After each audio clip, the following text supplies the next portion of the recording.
What does it mean to be Spirit-filled? Well, we find out a little bit in Ephesians chapter 5, verse 18 and following. But the understanding of this passage is really dependent on our understanding of Greek verbs and participles. What is a participle? Why is the verb important? Well, that's what we're going to talk about in this video. So let's talk about that. Let's get underway.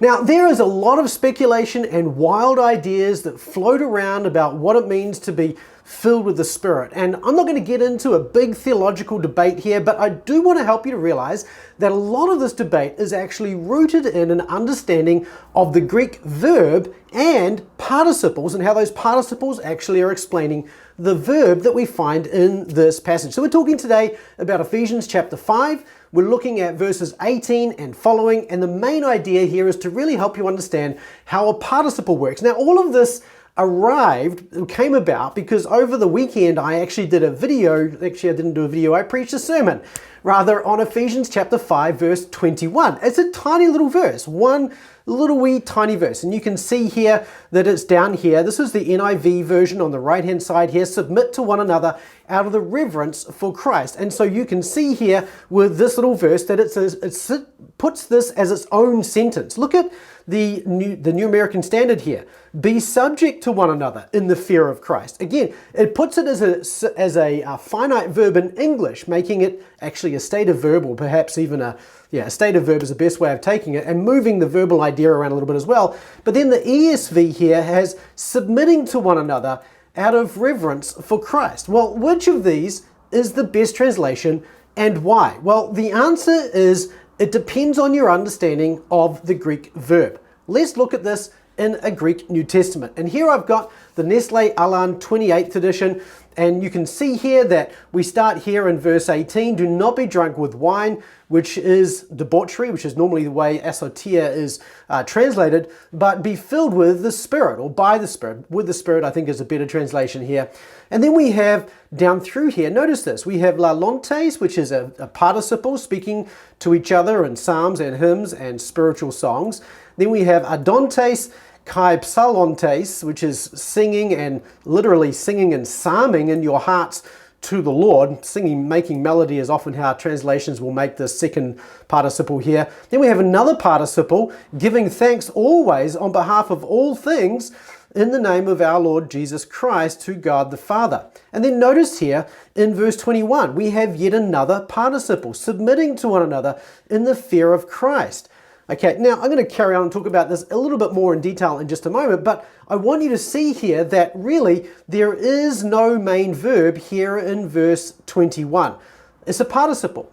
Because there's no participle, there's no verb here, we have to ask the question, well, what is the participle doing? And as you can see, there's actually a whole bunch of different pieces here. Now, before I carry on with this, let me just make a couple of definitions. First of all, you might be thinking, well, what's a verb again? Remind me of that, because typically we don't get great grammar. And you'll know, of course, that a verb is a doing word. It's a word that we take an action on, right?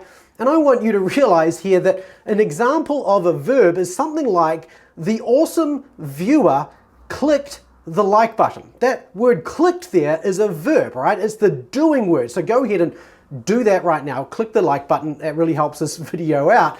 And by doing that, you're actually executing a verb. A verb is a doing word. Really simple like that, right?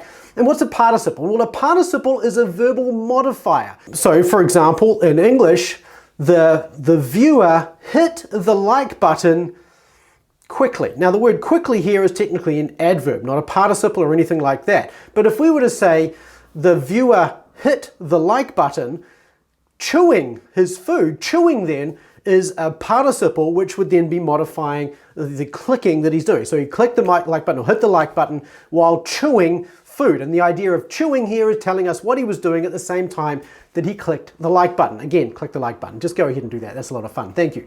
Now, let's see here. So what's going on here is we have a participle here, and our main verb is not, there is no main verb in verse 21. In fact, there's nothing in verse 20 or verse 19 either. To get to our main verb, we have to go all the way back to this clause here in chapter 5, verse 18. But be filled by the Spirit, or with the Spirit, right? That is our main verb. This is our main verb here, be filled.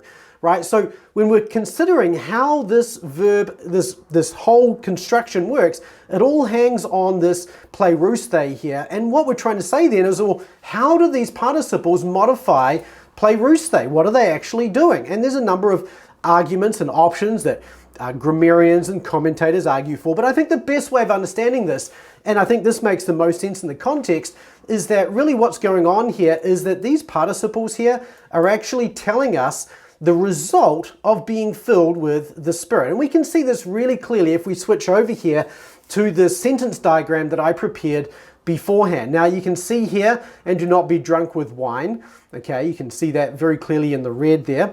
But what you see underneath that is, this is actually, then you have this contrasting statement. And if we go back up here, you'll see that this is the third pair of these, right? Back in verse 15, watch carefully how you walk, not as a negative, not as unwise, but as wise. And then we have another one down here.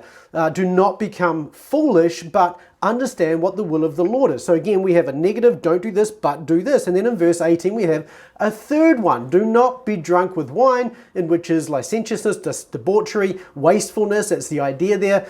But be filled with the Spirit. So this is the positive conjunction or alternative to our negative that we have at the beginning of the verse, and this is the third in the series of 3 starting from verse 15. So then we have these participles which are modifying plereuste here. You can see that very clearly. But be filled with the Spirit. And what is that? What is the result of being filled with the Spirit? Or what does it look like, if you like, to be filled with the Spirit? Speaking to each other in psalms, hymns, and spiritual songs, singing and psalming in your hearts to the Lord, giving thanks always, and then submitting to one another in the fear of Christ. So if you wanted to ask the question, well, what does it look like then to actually be filled with the Spirit? Well, these are telling you, these 4 participles are giving you 4 results of being filled with the Spirit. 4 things it looks like, if you like, to be filled with the Spirit. So you're going to be singing, speaking to one another in psalms, hymns, and spiritual songs. You're going to be singing in your heart. You're going to be giving thanks always, and you're going to be submitting to one another in the fear of Christ. So again, just seeing here how this is functioning helps us to understand then, how this should be translated. So if we go back to our translation here, we see here that the ESV actually does a pretty good job of this, addressing one another in psalms, hymns, and spiritual songs, giving thanks always, singing and making melody to the Lord, giving thanks always, and then submitting to one another. So it's retaining that ing idea that's then modifying the main idea of being filled with the Spirit. So the ESV in this case does a pretty good job of retaining this. Now, unfortunately, with all of these translations, again, it breaks when we get to verse 22. Let me show you something here. When we get to verse 22, the wives, right? Wives, to your own husbands as to the Lord. Notice again, there's no verb here. There's no main verb. In fact, there's not even a participle in verse 22. So in other words, what's going on here in verse 22 is he's continuing this idea of submitting to one another by saying more specifically who and how this submission should be taking place. Submitting to one another in the fear of the Lord, wives to your own husbands as to the Lord. And then that means then that when we get to verse 25, husbands love your wives, there's not an isolation to what's come before it. It's obviously connecting with the wives submitting to their own husbands.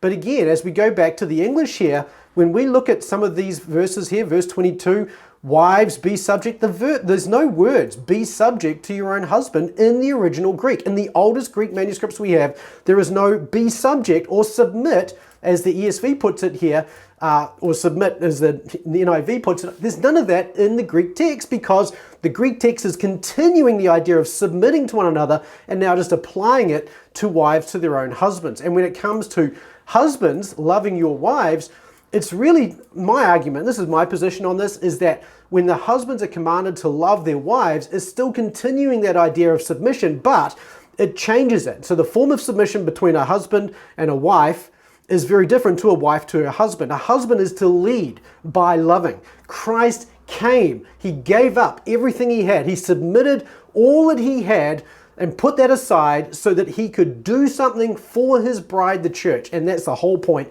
of where this is going here. So this idea of love that we have here in verse 25 is actually in a sense a form of submission because you're putting aside something for the good of somebody else. You're submitting what you have rightfully as yours in order that somebody else may benefit from what you can do or what you can serve or from the way you do something for them. And that's what Christ did, and that's what God calls husbands to as well. So all of this flows out of being filled with the Spirit. So what does it mean to be filled with the Spirit, and how do I know if I am filled with the Spirit? Well, here's just 4 very simple answers to that. First of all, are you singing and are you speaking to one another in psalms, hymns, and spiritual songs? Are you singing in your heart to the Lord? Are you giving thanks always? And are you submitting to one another in the fear of Christ? And does this characterize you? These are the sorts of things that should characterize believers. So the key thing I want you to see here is that the main verb is always the controlling idea of the Greek text. You don't find a main verb in every verse, but when you do find things like a participle like this that's modifying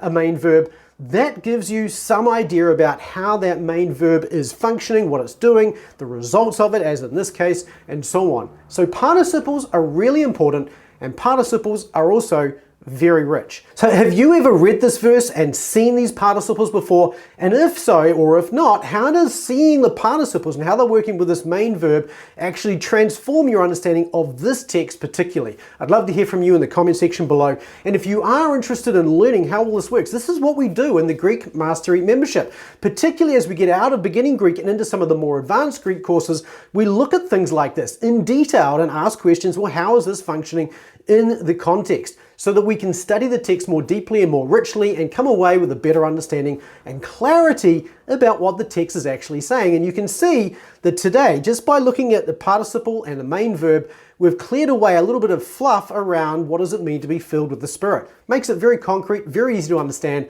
and that makes it clear and easy for us to apply it to our own lives. Thanks again for watching. Don't forget to hit the like button, and if you haven't already done so, subscribe and hit the notify bell, and I look forward to seeing you in the next video. We'll see you then.